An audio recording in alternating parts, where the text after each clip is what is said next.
এই টেপি, হ্যাঁ কি হয়েছে মা? তোর ব্যাগ থেকে আমি এই গোলাপ আর এই চকলেটটা পেলাম, এগুলো তোকে কে দিয়েছে?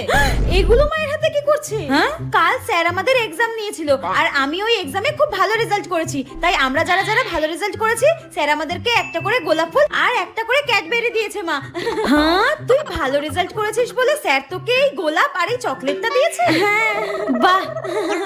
ওই দেখ, বলতে না বলতে তোর স্যার ফোন করেছে। দাঁড়া দাঁড়া, ধরি ধরি। যেখানে বাঘের ভয় সেখানেই সন্ধ্যা হয়। স্যার ফোন করছে কেন? হে ভগবান বাঁচাও। হ্যাঁ স্যার বলুন। টেপি 2 সপ্তাহ ধরে পড়তে আসছে না কেন? টেপি 2 সপ্তাহ ধরে পড়তে যাচ্ছে না?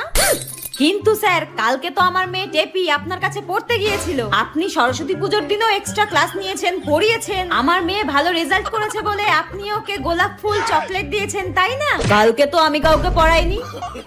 ঠিক আছে, আপনি রাখুন, আমার মেয়েকে আমি দেখছি। টেপি তুই আজকে শেষ আমার হাতে, তোকে আজকে আমি